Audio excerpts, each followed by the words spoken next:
Hello, and thank you for joining me on the show today. This is the Now Talks, a collection of inspiring personal stories and leadership lessons from some of the world's most iconic leaders. It is the weekly podcast for women in leadership, brought to you by Nations of Women. My name is Dr. Tina Alton, and I'm your host for today and the coming weeks.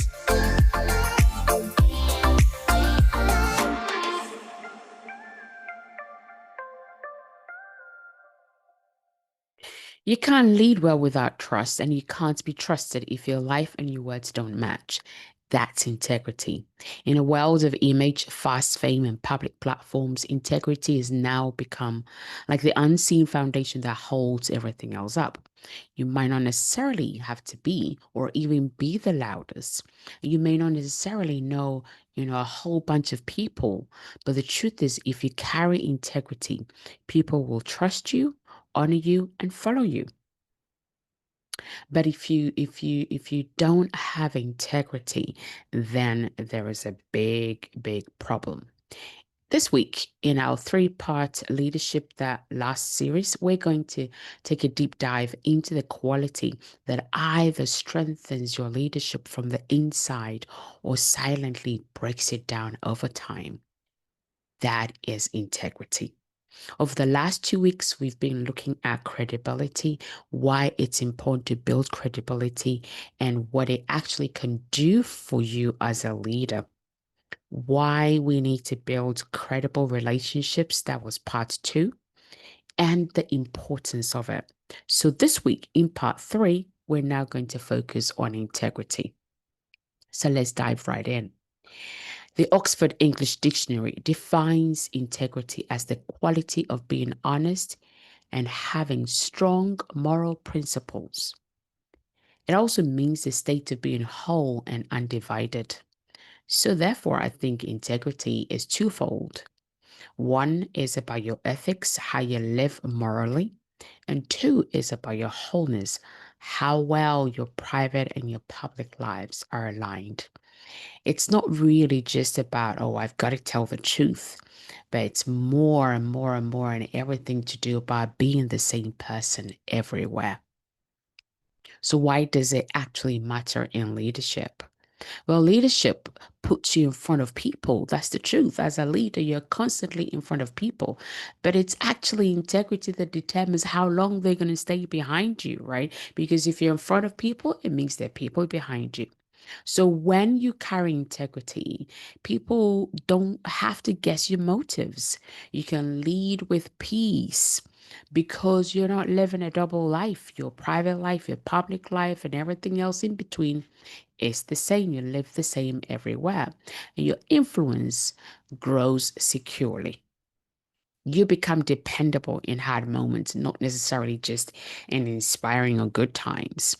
However, though, I have to say, when integrity is missing, that's when you say one thing and you do another thing. You perform on platforms, but then you collapse in private. You rely on appearance instead of truth, and people begin to distrust you, sometimes even without saying a word. So there are some hidden powers, if you will, when it comes to integrity.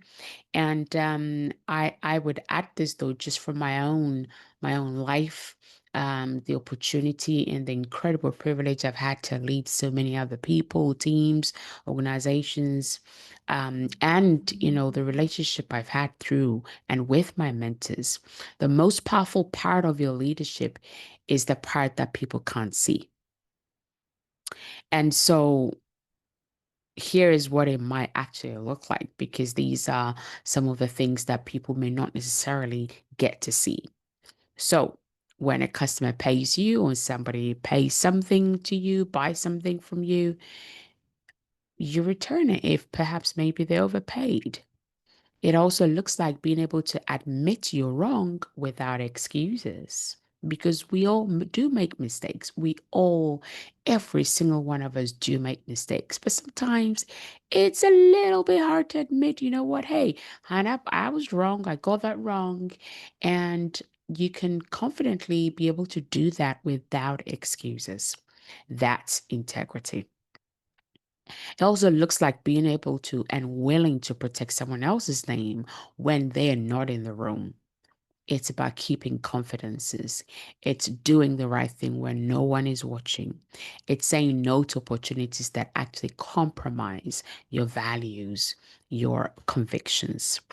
Integrity is not glamorous. It's not necessarily loud, but I promise you this, it's what holds your name together over decades and decades and decades to come, and even long after you've gone. So, I'm going to share some examples of, my own from my own life where I've had to choose between the integrity of who I am and or pleasing, the other side. So let's say you're invited or, invited to speak, but then it's like, hey, Tina, you can't actually talk about, your faith. Okay, that's fine. But I can't trade my convictions. So depending on the topic that I've been invited to speak about, if that would actually be contrary to my convictions and to the identity of who I am, then am I saying, yes, I'm going to come and speak because of the money or what? Right? If I said yes, then I'm actually trading my integrity, trading my values, trading my identity for money. And that is a big, big no. Right? What about gossip? People talk about people all the time. Do you join in or do you cover them?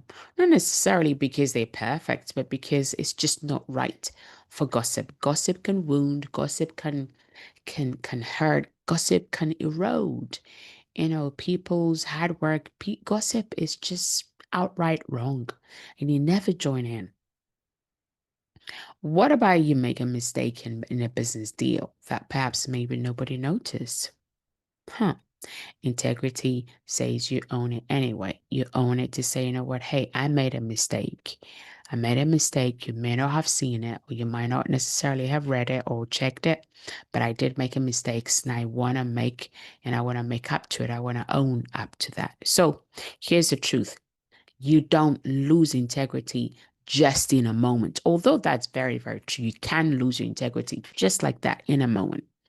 But the truth is, you actually lose integrity in small, repeated compromises. Let me repeat that again. You don't always just lose integrity in a moment, you lose it in small, repeated compromises. So, some questions for us all to reflect on. Are you the same person in private, on stage, and at home?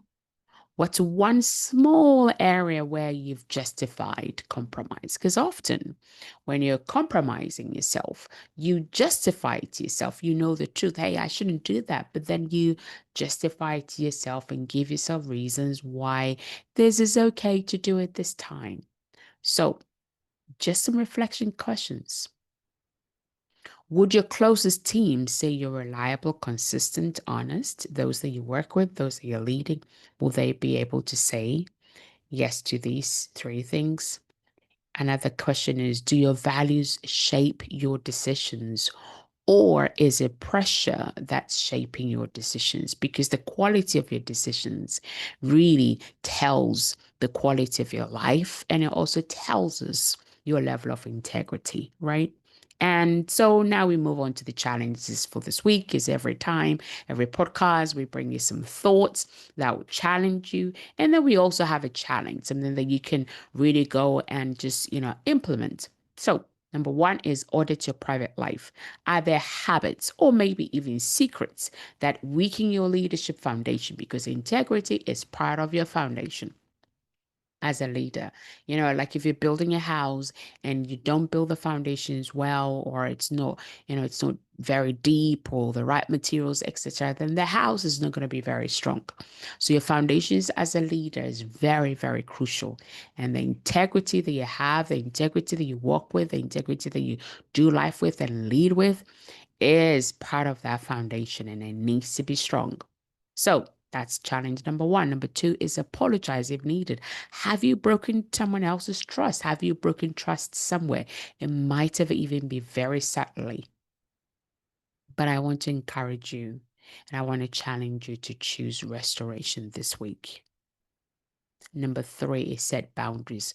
What situations or maybe even people tempt you to compromise yourself or compromise your values or compromise who you are, right? Decide now how you're going to respond to those situations or those people. Number four is you have to review your leadership agreements. Are you meeting expectations where you have made commitments or are you bailing out, right? And as always, it's important to have some, practical ways or tools that will actually help you to build integrity. Don't promise very quickly. You have to say yes when you know, that you actually can deliver.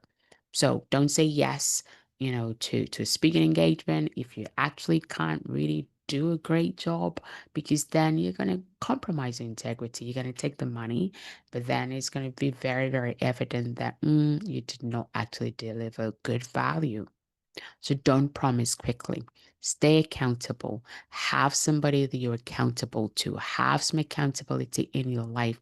I can't repeat this enough. I can't tell you this enough, but you have to have accountability, to have a mentor, have a coach, have somebody else outside of yourself that holds you accountable. And let that someone ask you hard questions regularly. I learned this from my mentor, Dr. Arlene Westerhoff, and it's a question that is really stuck with me. Both myself and my husband. She and her husband, they've just been so incredible to us. And one of the questions was, what is it that you're afraid I'm going to ask you? Wow, that has sat with me for a long time and realized that actually it's so much more easy and better to have somebody who holds you accountable. That is like, if I think, what am I afraid that Dr. Arlene is going to ask me? Now I can say nothing, absolutely nothing, because um there's no hidden parts, right? And I also know that even if there was something that's not okay, that I'm safe enough to share it with her, and that I would be corrected, I would be helped, or whatever it is that is required, it would be forthcoming, right? Because their heart for me is for my greatest good. So you want to and have to find yourself a great mentor or somebody that holds you accountable and will really ask the hard questions regularly to you. Practical tip or tool. Number three is put some boundaries around your influence. Stay away from gossip, flattery, or anything that would actually fuel your ego. Trust me, ego is not going to get you anywhere. You might feel inflated, but it's like a balloon. All it takes is a little tiny pinprick and pop, it pops and everything, is gone like that. So, number four, guard your time and your energy. Don't overextend yourself, because overextension leads to shortcuts, and shortcuts can actually cost you your integrity. So don't cut corners, don't take shortcuts. That means that you have to be wise in how you spend your time, and how you spend your energy. And model what you preach, model what you say, model what your words, you give to everybody else. Your life must actually match your message as well. So, some thoughts to remember. Integrity is what you have when no one else is looking, and what people will remember when you're gone. If you lose your talent, you can recover. But if you lose your integrity, you pretty much lose everything else. And strong leadership starts in secret. Take that in again. If you lose your talent, you can recover. But if you lose your integrity, you pretty much lose everything else. Therefore, strong leadership starts in secret. Some food for thought. You don't get to choose your legacy after you're gone. I mean, I think that's very uh, clear to all of us. Your legacy is after you're gone. When you're gone, there's nothing else. When you're gone, you can't, there's nothing you can do. So you don't get to choose your legacy after you're gone. So therefore, it means every single day, your decisions, your choices, your behavior, your words, how you're living life is actually building that legacy.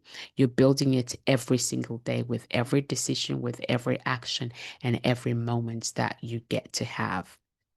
And that's integrity. It turns a temporary platform into a lasting impact. So don't aim to be impressive. You should aim to be trustworthy. And don't aim to be popular. In fact, there's no joy in being popular. Just aim to be whole. Whole, WHOLE.